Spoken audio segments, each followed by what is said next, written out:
48 semaines, on a tourné 48 semaines étalées sur 1 an et demi en toute petite équipe, de manière à s'intégrer plus facilement et avoir des images plus réalistes, enfin plus réelles, pour éviter les regards caméra, pour se faire oublier. Et ensuite, on a tourné donc beaucoup, presque 300 heures, et on a fait pratiquement 13 mois de post-production. Donc le projet, en fait, s'est étalé sur 4 ans. La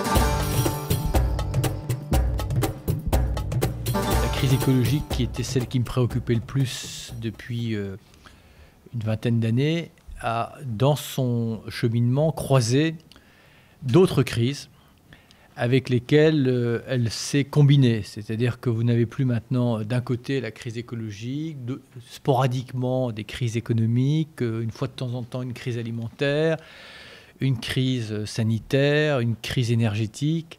Vous avez maintenant une crise systémique. On avait envisagé de faire un film presque sans commentaire pour que ce soit un miroir, que les gens se regardent vivre au quotidien et que ce soit un tableau de l'humanité aujourd'hui sur Terre. Et d'ailleurs, l'expérience a montré que sans commentaire, le film est encore plus angoissant alors qu'on ne montre que des choses assez banales, finalement, sans grande violence, sans images trash, c'est des choses simples. Donc voilà pourquoi on a choisi le cinéma et qu'on pense que c'est un vecteur et que l'émotion peut créer des réactions et peut susciter des vocations. On n'a plus de temps là. Là, il faut aller à l'essentiel. Pour moi, il y a deux priorités qui se conditionnent l'une l'autre. La première, c'est, on va dire, préserver nos ressources. Alors, au sens large du terme, les ressources naturelles, les matières premières, les écosystèmes, les services rendus par ces écosystèmes, donc à commencer par l'atmosphère. Ça demande des moyens.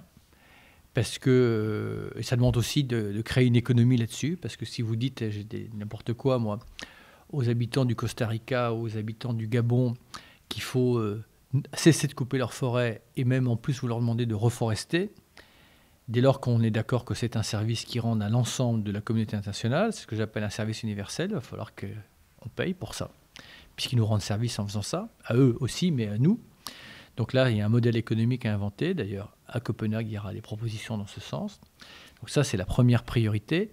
Et pourquoi est-ce qu'elle conditionne la deuxième, qui est de partager? C'est que pour partager, encore faut-il avoir du grain à moudre. Et s'il n'y a plus de ressources naturelles, s'il n'y a plus de matières premières, ben, il n'y a plus d'économie. Et donc, à ce moment-là, on ne peut plus partager.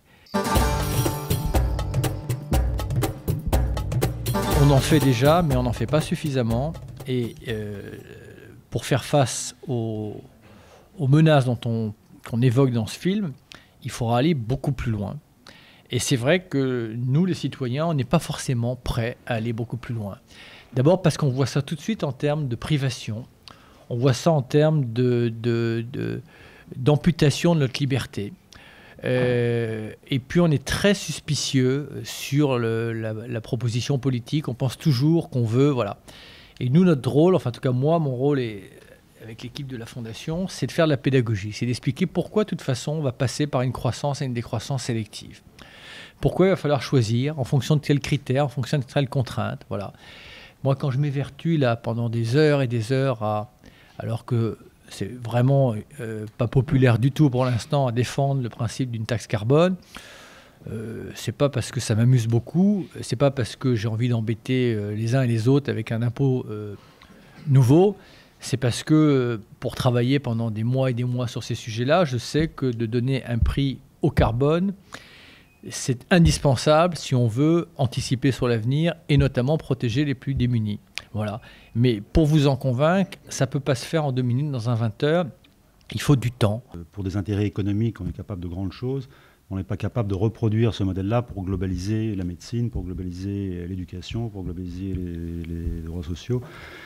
Et l'exemple quand on voit ces Namibiennes passer leur code barre, leurs produits en code barre, quand on veut communiquer, on est capable d'inventer un langage universel qui est le code barre, qui est lu dans n'importe quelle caisse du monde et qui permet aux hommes de vendre plus. Pourquoi on n'utilise pas tout ce savoir-faire, tout ce que dit Nicolas dans le film, Quand on est capable de diffuser tout ça, pourquoi on ne l'utilise pas à des objectifs plus importants?